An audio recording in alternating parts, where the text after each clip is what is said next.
굳게 행하여 지미니이다. 아멘. 오늘 제목은 우리의 고집입니다. 여러분들은 어떤 고집을 갖고 계십니까? 또 어떤 일을 하는데 회사에서도 교회에서도 그럼 사람이 고집은 있어야지 이런 이야기도 할 때에는 뚝심 이렇게 생각할 수 있을 겁니다. 근데 보통 아유 저 고집쟁이, 아유 이거 사람이 고집스러워 이렇게 말할 때는 고집이 그렇게 좋아 보이지 않죠. 여러분들에게는 어떤 고집스러움이 있으십니까? 일하는 방법, 순서에 대해서 고집스러움이 있는 거 아닙니까? 설거지를 할 때에도 설거지를 어떤 식으로 뭐부터 닦는지, 어떤 분은 접시부터 닦고 어떤 분은 수저부터 닦고 어떤 분은 그릇부터 닦고 이러지 않습니까? 아니면 어떤 분은 그냥 이게 세제도 묻히지도 않고 그냥 힘으로, 제가 가끔 그러기도 해요. 힘으로 그냥 그릇이나 이런 거는 빡빡 닦아갖고 그냥 한 번에 끝내려고 하기도 하죠. 여러분은 교회 오기 전에 어떤 고집스러운 습관을 갖고 계십니까? 요대로 하지 않으면 안 될 것 같은 거. 제가 좀 조심스럽다라고 하는 건 특별히 주일날 되면은 주일날 주일 성수해야지, 그리고서 주일 성수해야지, 그래서 성수 거룩하게 지켜야죠. 그 주일이라고 하는 건 한 날이잖아요. 한 날을 거룩하게 구별되게 지켜야 하는데 우리는 어떻습니까? 주일을 지킨다라고 하는 것은 예배에 참여한다라는 것으로 끝나요. 그래서 어떤 분은 일부 예배 급하게 드리고 바로 끝나자마자 쏜살같이 달려나가서 골프를 치러 간다든가 아니면 캠핑을 간다든가 영화를 보러 간다든가 여기저기 가는 그런 일들도 있습니다. 과연 하나님께서 그것을 주의를 지켰다라고 생각하실까요? 그것이 어쩌면 뭔가 찜찜해서 그렇게 하지 않으면 그것이 우리의 생활의 습관이고 그것도 어쩌면 고집이 되는 것은 아닙니까? 우리가 그런 것들을 한번 생각해보고 여러분 스스로가 나는 어떤 고집을 갖고 있고 그 고집스러움 그게 좋은 걸까? 아니면 그렇게 좋지는 않은 걸까? 나는 이것을 지켜야 되나? 아니면 좀 바꿔야 되나? 한번 생각하는 시간이 될 수 있기를 바랍니다. 먼저 오늘부터 한 두세 번에 걸쳐서 하박국에 대한 이야기를 볼 텐데 다음 주는 우리 임성진 목사님 설교예요. 제가 마지막 주에 설교를 하니까. 자, 그러면 이 하박국의 배경 언제쯤에 기록되었는가 이런 것을 살펴보기 위해서 하박국 선지자가 활동하던 시기를 잠깐 이렇게 그려왔습니다. 애국과 바벨론, 이집트와 바벨로니아라고 바벨론이라고 하는 이 두 나라가 남쪽에는 이 애국, 북쪽에 저 북동쪽에는 바벨론이 강대국으로 있었습니다. 이 강대국 사이에 이 이스라엘이 껴 있어요. 근데 이 강대국들이 서로 전쟁을 벌인 것이 첫 번째 전쟁이 갈그미스 전투다라고 합니다. 그 바벨론과 애굽의 전투가 갈그미스 전투다. 그게 기원전 609년에 한번 전쟁이 났습니다.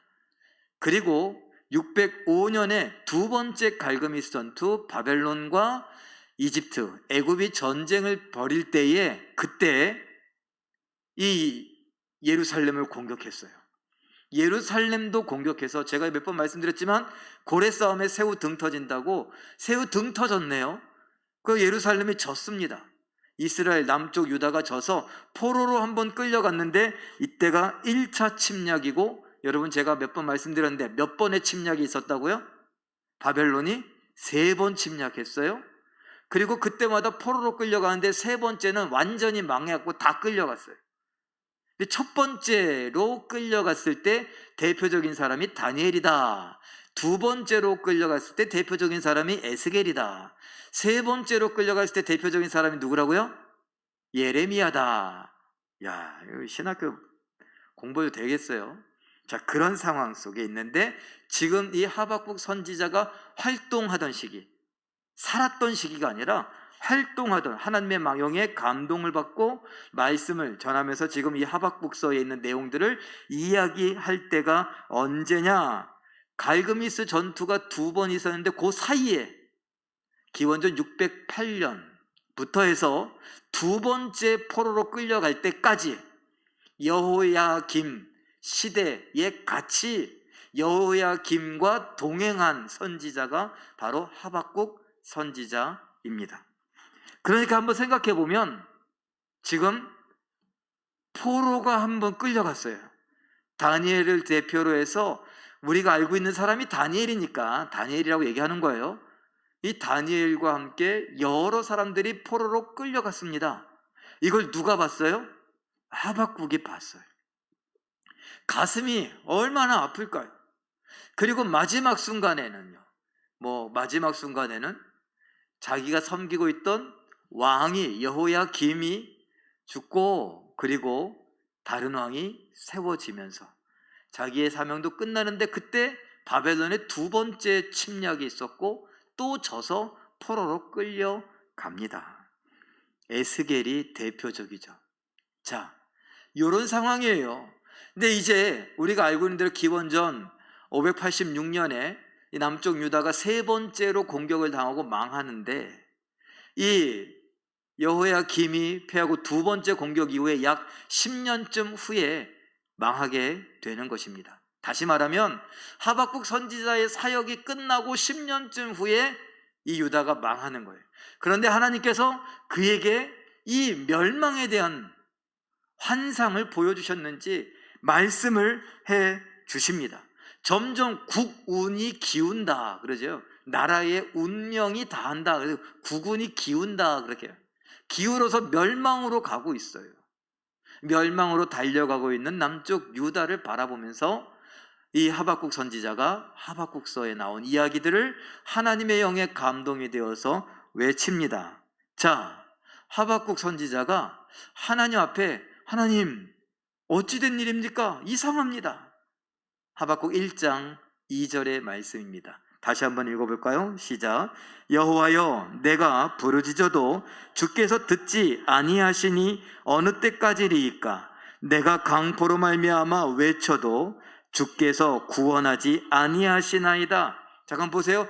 부르짖어도 듣지 않고 외쳐도 구원하지 않고, 이 말은 뭐냐면 기도해도 응답하지 않는다라는 말이에요. 아니 하나님 왜요? 이상해요. 하나님 어떻게 된 거죠? 내가 부르짖으면 들으셔야 되고 내가 외치면 나를 구원하셔야 되고 내가 기도하면 응답하셔야 되고 그렇게 약속하셨잖아요. 그런데 이런 이야기가 어디에 나오냐면 이사야 59장 11절에도 나옵니다. 한번 읽어볼까요? 시작. 우리가 곰같이 부르짖으며 비둘기같이 슬피 울며 정의를 바라나 없고 구원을 바라나 우리에게서 멀도다. 부르짖는데 정의가 없대요. 슬피 우는데 구원이 멀대요. 똑같은 표현이에요. 내가 부르짖어도 듣지 않으시고 내가 외쳐도 구원하지 않으신다는 말과 똑같은 이야기입니다. 이 말은 하나님께서 왜 우리 기도에 응답하지 않으십니까? 라고 외치는 거죠. 하나님이 응답하지 않으니까 어떤 결과들이 이 땅에 일어나느냐? 하박국 1장 3절 4절을 제가 현대인의 성경을 갖고 왔는데 한번 읽어볼까요? 시작. 어째서 나에게 불의를 보게 하시며 악을 목격하게 하십니까? 파괴와 폭력이 내 앞에 있고 다툼과 분쟁이 곳곳에 있습니다. 그래서 법이 무시되고 정의가 실현되지 못하고 있습니다. 악인이 의로운 자를 둘러싸고 있으므로 부정이 판을 치게 되었습니다. 현대인의 성경이라 우리가 좀 알아듣기 쉬운 말로 표현했어요. 노란 글씨 보세요. 불의, 악, 파괴, 폭력, 다툼, 분쟁, 법이 무시되고 정의가 실현되지 못하고 부정이 판을 치게 되었다. 이게 뭡니까? 하나님이 기도에 응답하지 않는 결과로 이런 일들이 일어나고 있습니다. 근데 놀라운 것은요, 이 이야기가 지금 1차적으로 망쳐서 포로로 끌려간 남쪽 유다의 상황이에요. 여호야김이 범죄하고 있었던 그 시대의 모습들이에요. 그런데 놀랍게도 저는 이 현대인의 성경을 보면서 야, 우리나라하고 지금 똑같네. 우리가 지금 자칫 잘못하면 국가의 기운이 기울 수 있다는 거예요. 우리가 지금 하나님 앞에 회개하고 하나님 앞에 돌아가지 않으면 우리나라, 아니 남쪽 저기 이스라엘의 하나님이 내 백성이다 라고 했던 그 이스라엘의 예루살렘도 남쪽 유다도 하나님께서 이렇게 내버려 두셨는데 우리라고 안 그런 법이 있습니까? 교회는 많고 성도도 많은데 어찌하여 이런 일들이 자꾸 일어나냔 말이에요. 왜 불의와 악이, 파괴와 폭력이, 다툼과 분쟁이 이 나라에 끊이지 않고 법이 무시되잖아요. 특별히 정치하시는 정치인들이, 위정자들이 법을 우습게 여겨요. 그뿐만 아니라 우리 살아가는 사람들도 교통법규도 우습게 여기고, 크고 작은 법. 여러분들 제가 몇 번 소개했던 책 제목이 있어요. 깨진 유리창의 법칙이라고. 깨진 유리창의 법칙이 뭐냐? 그냥 유리창에 금이 가 있는데 그걸 귀찮아서 그냥 내버려 두면 별거 아니지 뭐 내버려 두니까 어떻게 돼요? 집이 망가진대요. 여러분 대문 앞에 스티커가 하나 붙어 있는데 그거를 띄기 귀찮아서 그냥 보고 왔다 갔다 했는데 어느 날 보니까 스티커가 2개, 3개, 4개. 하나는 짜장면집에서만 붙였는데 보니까 세탁소에도 붙이고 뭐에서도 붙이고 다 붙여서 온 집이 다 스티커 투성이가, 그 문이 그렇게 된대요. 그래서 뉴욕 시장을 지냈던 분이 그 책을 쓰기 전에 자기가 공언했습니다. 이 범죄가 끊이지 않는 이 뉴욕에 이 범죄를 끊이는 방법이 있다. 그게 뭐냐면 경범죄를 잡아들이는 거예요. 조직폭력배와 범죄와의 전쟁을 막 선포하고 그들을 잡아들이는 게 아니라 교통법규 지키지 않는 거, 다니면서 침 뱉는 거, 이런 사소한 것들, 돈 안 내고 지하철을 탄다거나 이런 일들을 아주 엄격하게 다스렸어요. 그랬더니 범죄율이 뚝 떨어졌어요. 그리고 써낸 책이 깨진 유리창의 법칙이에요. 여러분 그게 아무것도 아닌 것 같지만 진짜 그래요. 정치인들이 법을 만들고 법을 주물른다고 하는 사람들이 자기 유익을 위해서 그 법을 피해 다니면서 자기들은 범법 행위를 다 하고 정말 이렇게 나라의 금이 막 조금씩 가고 있는데 외면하고 있다면 정말 어쩌면 그 모든 금이 온 유리에 번져서 유리창이 다 깨지고 집이 허물어질 수도 있어요. 그러니 우리가 어떻게 해야 돼요? 우리가 회개해야 돼요. 오늘 그 이야기를 하는 겁니다. 하박국 1장 6절 7절을 현대인의 성경을 가져왔는데 같이 읽어볼까요? 시작. 내가 사납고 성급한 백성 바벨론 사람을 일으키겠다. 그들은 온 세상을 휩쓸고 다니면서 남의 땅을 마구 점령하는 자들이다.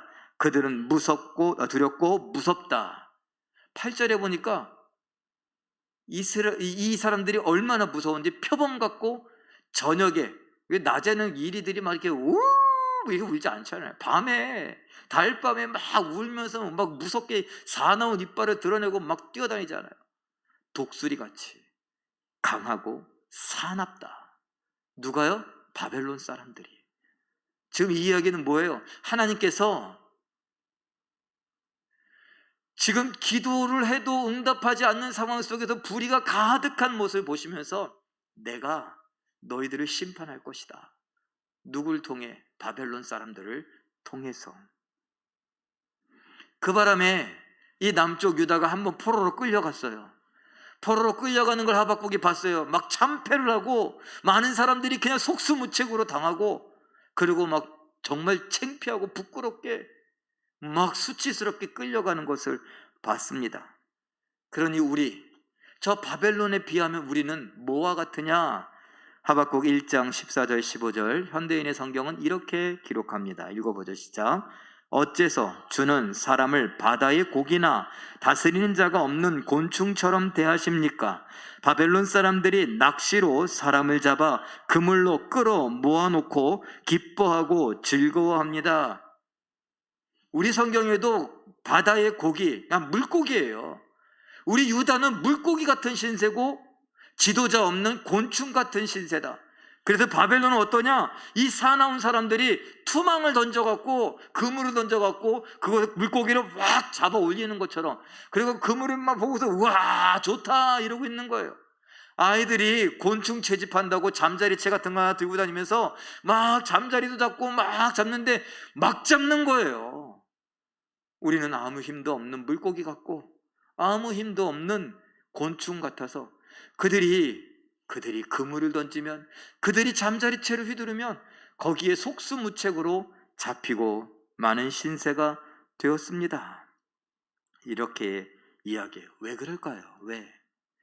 여러분, 지금 이스라엘이 망해가고 있다는 거예요. 근데 포로로 한번 끌려가고 하박국 선지자가 사역을 마칠 때 두 번째로 끌려갔습니다. 그리고 세 번째로 끌려가면서 이 유다가 망합니다. 이거는 여러분, 땅이 이렇게 있고 땅이 있어요. 이 땅에서 살아야 되는데 여기서 살던 사람들이 포로로 끌려갔어요. 여러분이 보시면 이렇게 이쪽으로, 동쪽으로 끌려갔어요. 뭐 하는 것 같아요? 끌려가는 걸 제가 이렇게 표현해요. 토해내는 거예요. 이 땅이 토해내는 거예요. 이 얘기 제가 몇 번 했었는데, 하나님께서 일찌감치 이스라엘 백성들이 가나안을 향해서 갈 때에 출애굽해서 가나안으로 향해 가면서, 얘들아, 그 가나안에 있는 사람들이 너희가 잘나서, 너희가 힘이 세서, 너희가 강해서 이기는 게 아니다. 그 땅이 그들을 토해내는 거다. 왜? 그들의 죄 때문에. 창세기에서는 이 아브라함에게 뭐라 그랬습니까? 아직은 가나안 땅에 죄가 관영하지 않아서, 죄가 막 편만하게 퍼져 있고 죄가 가득하지 않고 우리식으로 죄가 하늘에까지 닿지 않아서 내가 지금 두고 보는 거다. 그동안에 너는 어떻게 하느냐? 저 애굽에 가서 나그네가 될 것이다. 그리고 430년의 나그네 생활을 마치고 출애굽하여 들어가는 가나안을 향해 열심히 들어가는 그들을 향해서 너희가 잘나서 그런 게 아니라 그 땅이 그들을 토해내는 거다. 그러면서 이 말씀을 하십니다. 레위기 18장 27절 28절 읽어봅니다. 시작. 너희가 전에 있던 그 땅 주민이 이 모든 가증한 일을 행하였고 그 땅도 더러워졌느니라. 너희도 더럽히면 그 땅이 너희가 있기 전 주민을 토함같이 너희를 토할까 하노라. 이거 토할 수도 있고 안 할 수도 있다, 이게 아닙니다. 토해버린다는 거예요. 이스라엘 백성들이 이 가나안 땅을 출애굽해서 막 들어옵니다. 여기 살던 사람들은 어떻게 될 거예요? 나가야 되잖아요. 그들은 죽임을 당하거나 쫓겨나갔는데 그것을 보고 뭐라고 말했느냐? 땅이 토했다라고 말해요. 그리고 지금은 이제 세월이 흘러서 이스라엘에 죄가 막 가득 쌓여 있으니까 어떻게 해요? 그렇게 쌓인 것을 보신 하나님이 너희 조심해라. 너희도 범죄하면 이 땅이 저 사람들을 토해낸 것처럼 너희도 토해낼 것이다. 경고하시죠. 아주 오래된 경고예요. 요거 한 번 하니까 하나님께서 레위기에 이렇게 한번 말씀하셔갖고 이 사람들이 기억이 가물가물해갖고 잊어버렸나? 그랬을까요? 아니에요. 마태복음 23장 37절에 예수님께서 얼마나 하나님이 자주 선지자를 통해서 계속 이야기하셨는지 이렇게 말씀하십니다. 읽어봅니다. 시작. 예루살렘아 예루살렘아 선지자들을 죽이고 내게 파송된 자들을 돌로 치는 자여, 암탉이 그 새끼를 날개 아래에 모음같이 내가 내 자녀를 모으려 한 일이 몇 번이더냐. 그러나 너희가 원하지 아니하였도다. 하나님께서 돌아오라고 선지자들을 계속 보냅니다. 외쳐라 말해라. 왜 하나님이 말씀하시지 않았을까요? 저는 생각해봐요. 시내산에 있을 때 출애굽해서 가나안으로 가는 중에 시내산에 구름이 있고 번개가 치고 막 이러니까 백성들이 어떻게 했어요?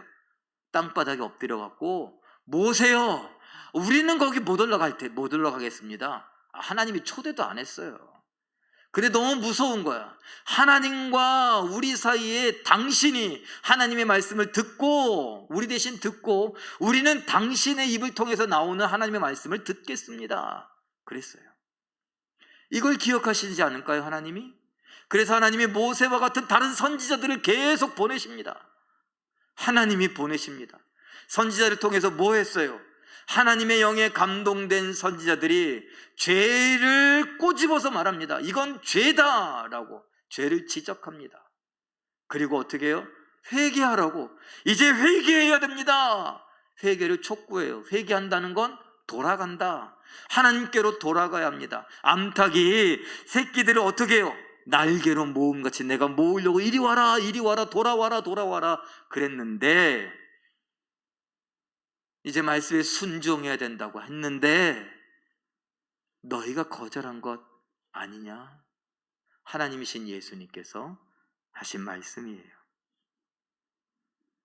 그런데 우리는 하나님의 부르짖는데 하나님께서 듣지 않으시고, 하나님 앞에 슬피 울며 외치고 있는데 하나님이 구원하지 않으시고, 하나님 앞에 기도하는데 하나님이 응답하지 않는 것에 대해서 의아해합니다. 도대체 왜? 우리나라가 왜 포로로 끌려가지? 우리나라가 왜 이렇게 전쟁에서 지지? 우리는 생각해봐요. 다니엘 같은 사람, 다니엘은 뭔 잘못을 해서 바벨론에 끌려왔어야 됐을까? 또 에스더서에 나오는 모르드게 같은 사람, 모르드게는 무슨 잘못을 했길래 그렇게 믿음이 좋은 사람, 하만이라고 하는 저 사람에게 나는 숙일 수가 없다. 그래서 목숨을 걸고 절하는 것도, 인사하는 것도 안 하려고 했던 이 모르드게, 그는 무슨 잘못을 해서? 우리는 생각해 봐야 돼요. 그들의 잘못이 아니라 모두의 잘못이에요. 아까 이야기한 대로 하나님 말씀에 너희가 그 땅을 더럽히면 뭘로 더럽힐까요? 우리의 피로, 우리의 탄식으로, 우리의 억울함을 피하는 눈물로, 다른 말로 우리의 죄로 땅을 더럽히니 그 땅이 그들을 토해낸 것입니다. 그래서 하나님이 듣지 않으시고 구원하지 않으시고 응답하지 않으시는 건데, 사람들은 하나님이 능력이 없나? 이건 누가 하는 얘기예요? 이방인들이 그러는 거죠. 조롱하죠. 야, 너 하나님 앞에 기도해봐. 야, 너희 하나님이 세냐? 우리 바벨론의 신이 세냐? 이거죠. 누가 옛날에 그랬어요? 갈멜산에서 엘리야가, 야, 바알이 지금 소풍 갔냐? 외출했냐? 화장실 갔냐? 낮잠 자냐? 막 이러면서 조롱했잖아요. 아, 빨리 좀 어떻게 좀 해봐. 그랬더니 바알의 선지자들이, 제사장들이 어떻게 했어요? 막 그냥 칼로 막 자기 몸에 상처를 내고 몸부림을 쳤어요. 제발 좀 봐달라고. 근데 알죠? 바알과 같은 그런 우상은 뭐예요? 우상이에요. 바보 같은 상이에요. 그거 어떻게 해요? 눈이 있어도 보지 못하고 귀가 있어도 듣지 못한다라고 성경이 이야기하잖아요. 그런 우상들. 그런데 지금 상황이 역전됐어요. 지고 포로로 끌려가고 이런 상황에서 바벨론이, 이미 그 전에 아수르도 그랬잖아요. 바벨론에게 망한 아수르가 저 북쪽의 사마리아를 멸망시키고 나서 히스기야 왕 앞에 갖고, 야야야, 너희 신이 세냐? 야, 저 사마리아도 너희 신하고 같은 신 믿는다고 했는데, 근데 우리 왕으로부터, 우리 신으로부터 지켜내지 못했다. 그 말은요, 너희 신이 힘이 없다. 이런 이방인들이 하는 이야기에 귀가 진짠가? 우리 하나님이 힘이 없나? 저 신이 더 센가? 이런 생각을 할 것 같은데, 이사야 59장 1절 2절 자막을 보고 한번 읽어보죠. 시작. 여호와의 손이 짧아 구원하지 못하심도 아니요 귀가 둔하여 듣지 못하심도 아니라 오직 너희 죄악이 너희와 너희 하나님 사이를 갈라놓았고 너희 죄가 그의 얼굴을 가리어서 너희에게서 듣지 않으시게 함이니라. 이유는 하나예요. 우리의 죄. 하나님 입장에서 너희의 죄. 내가 선지자들을 통해서 계속 경고했지만 너희가 듣기를 거절했다. 그래, 나도 안 듣겠다. 이제 뭐예요? 너희의 죄가 그 땅에 가득 찼다. 너희의 죄가 하늘에 사무쳤다. 그래서 내가 바벨론을 데려왔다. 내가 데려온 것이다. 그들이 잘나서, 그들의 신이 세서 그런 게 아니라 내가 끌고 왔다. 아까 얘기했죠. 표범과 저녁 이리와 독수리같이 강하고 사나운 무서운 난폭한 그런 바벨론 사람들을 내가 끌고 왔다.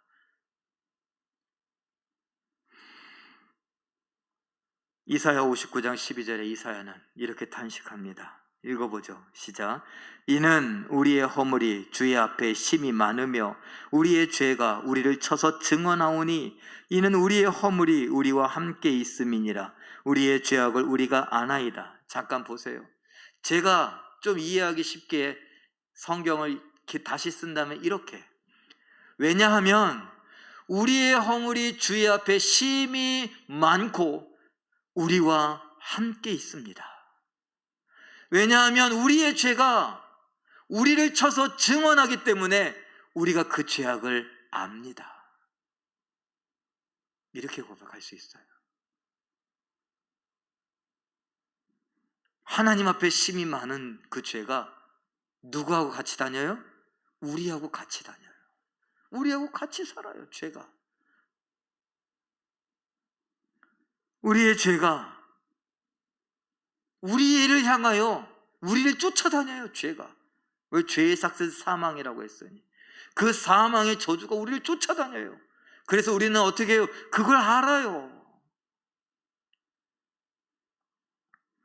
하박국 선지자는 그래서 지금 바벨론이 이 남쪽 유다를 공격해서 1차로 끌고 가고, 그리고 이렇게 국가의 운이 다 기울어져 가는 그런 상황을 보면서 이렇게 고백합니다. 하박국 1장 12절 읽어봅니다. 시작. 선지자가 이르되 여호와 나의 하나님 나의 거룩한 이시여 주께서 심판하기 위하여 그들을 두셨나이다. 반석이시여 주께서 경계하기 위하여 그들을 세우셨나이다. 우리의 죄를 심판하시고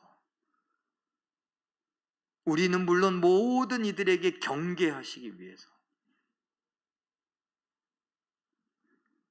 하박국은 깨달았습니다. 하나님이 능력이 없어서 우리를 들어주시지도 구원하시지도 응답하시지도 못하는 것이 아니라 안 하시는 거구나. 그림으로 표현해 봤습니다. 부르짖다, 외치다, 슬피 운다, 바란다, 이것은 기도라고 하는 것으로 요약할 수 있지요. 그런데 기도하면 하나님이 들으시고 구원하시고 응답하셔야 되는데 이게 하박국에 보니까 거꾸로 됐어요. 듣지도 않고 구원하지도 않고 오히려 심판을 하세요. 기도한 우리를 심판하세요. 기도한 우리를 경계하세요. 응답이 아닌 심판을 우리에게 보이십니다. 왜? 손이 짧아서? 귀가 둔해서? 아니요, 능력이 없어서가 아니라 바로 고집부리고 말 안 듣는 우리 때문에. 하나님이 선지자를 통해서 계속해서 돌아오라 그러는데 내가 고집 피운 거예요. 내가 이게 좋다고 우긴 거예요. 하나님 말씀 따라가는 거, 예수님 말씀하신 대로 좁은 문으로 들어가는 것이고 막 간신히 들어가는데 이게 불편해. 어떻게 좀 문 좀 크게 만들지. 이게 가오가 있지. 이게 숙이고 참 답답하네. 이런 거예요. 누구에게? 하나님 앞에. 어깨 좀 펴고 좀 당당하게, 위풍당당하게 좀 이렇게 걸어가자고요. 그런데 그 길이 협착하다. 그 동굴을 가는 것처럼 막 좁고 협착하고 막 이렇게 어떨 때는 기어가야 되고 어떨 때는 막 이렇게 기어가야 되고 이렇게 옆구리 살짝 가는데 여기에 또 막 긁혀. 아프고 불편하고 힘들어요. 그래서 좋을까요? 안 좋을까요? 안 좋아요. 딱 봐도 안 좋아.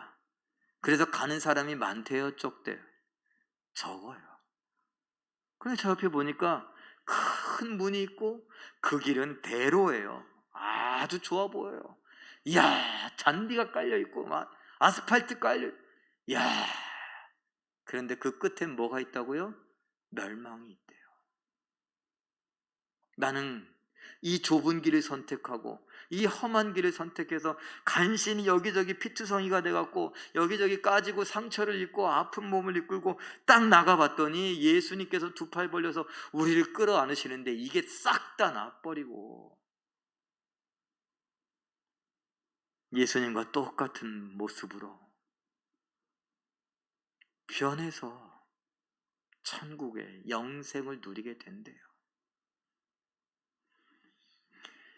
여러분, 처음에 질문했던 여러분의 고집스러운 부분은 뭡니까? 어떤 것에 여러분은 고집을 피우고 계십니까? 좋다 나쁘다 여러분들이 한번 생각하실 문제이고 저는 알 수 없습니다.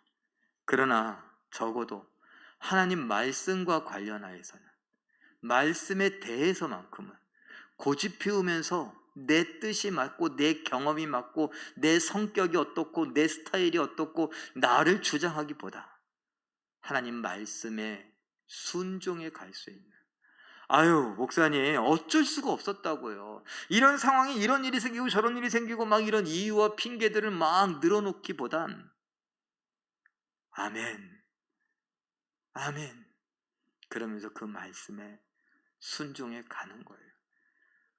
여건이 안 돼도, 형편이, 처지가 그렇지 못해도 말씀에 순종하려고 하는 것, 그게 암탉이 새끼들을 불러 모음같이 우리를 불러 모으신 하나님께 응답하여 돌아가는 겁니다. 그것이 회개하는 것이고 그것이 순종하는 길입니다. 우리라도 그 길을 가면 어떻게 해요?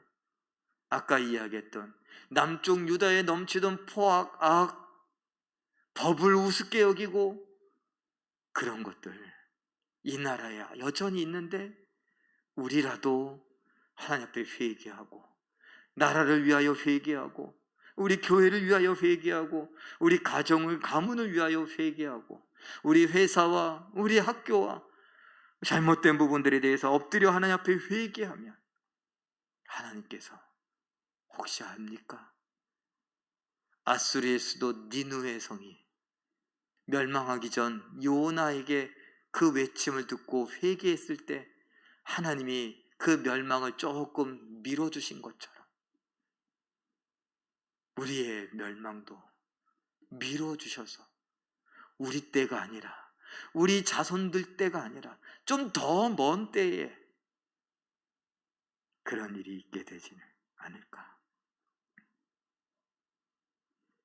그래서 우리 모두가 말씀에 순종하여 회개하고 하나님 품으로 돌아가는 일에 앞장서게 되시기를, 고집을 버리고 죄의 고집, 악의 고집, 허물의 고집을 버리고 하나님께로 돌아가는 우리 모두가 되시길 예수님의 이름으로 축원합니다.